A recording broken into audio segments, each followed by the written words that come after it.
El día de hoy vamos a ver cómo realizar matrices circulares en Blender. Para esto vamos a utilizar el modificador de array. Puede ser que lo utilicemos solo o en conjunto con otros modificadores.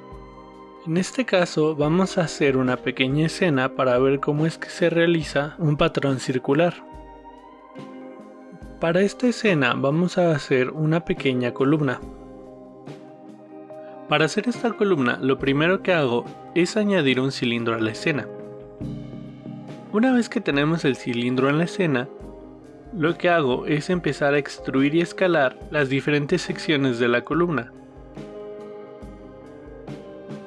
Cuando hacemos un modelo en 3D, lo importante es primero tener las formas generales y luego nos preocupamos por el detalle. Cuando hablamos de la forma general, tenemos que entender que nos referimos a las proporciones del objeto y cómo se relacionan estas entre sí. Si tiene el alto correcto, la anchura adecuada, si una parte es más pequeña que otra, qué tanto espacio tenemos que dejar entre estas partes, y todo lo que sea referente a la estructura general.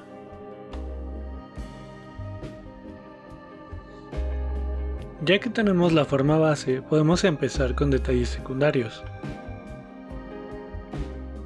En este caso lo que hice fue seleccionar todas las caras, hacer un pequeño inset en cada una de ellas, seleccionando la opción de individual, y en las aristas necesarias generé un redondeo para suavizar los bordes. Una vez que tenemos lista esta parte de la columna, agregamos un cubo en el modo edición para hacer la parte superior. Para esta sección vamos a hacer un proceso similar, en el cual extruimos, escalamos y luego volvemos a extruir.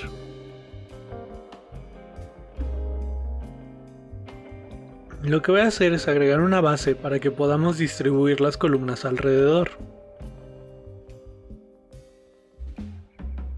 Ahora que tenemos esto, lo único que tenemos que hacer es agregar un círculo de Bézier. Lo escalamos hasta que sea del tamaño que necesitemos para la base que tengamos.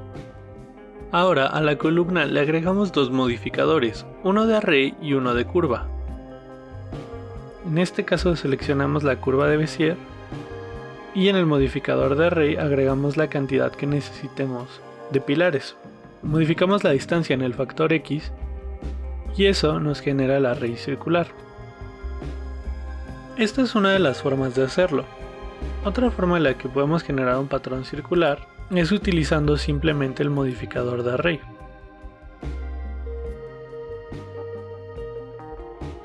Para esto lo que tenemos que hacer es agregar un modificador de array, de seleccionar la opción de Relative Offset y agregar un empty. Después seleccionamos la opción de Object Offset y en el menú hacemos clic sobre el empty que acabamos de crear. Si pasara, por ejemplo, en este caso, que el objeto se desplaza hacia el empty, lo único que necesitamos hacer es cambiar el origen al mismo lugar donde está el empty. Al principio parece que no está realizando nada, pero al momento en el que nosotros rotamos el empty, este comienza a generar la separación entre los objetos.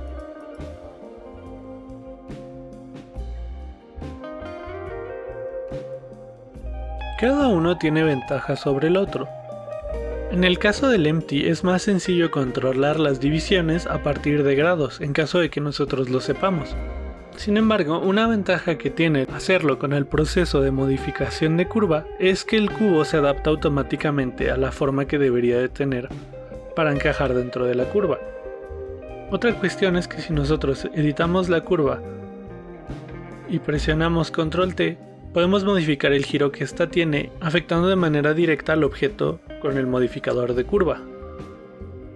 Además, que nos permite hacer diferentes combinaciones si agregamos otro modificador de array, ya que con este podemos aumentar los pisos a nuestra estructura, pero también podemos cambiar su posición en X, rompiendo de esta manera un poco el patrón que genera.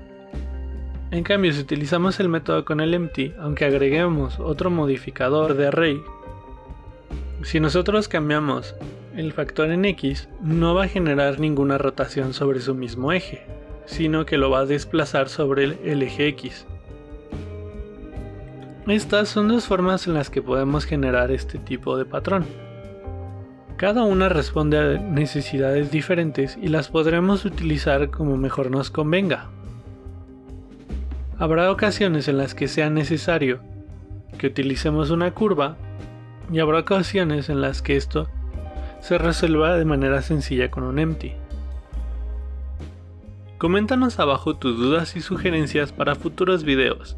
Si te gustó el video, no olvides darle like y suscribirte al canal para no perderte de nuestro contenido.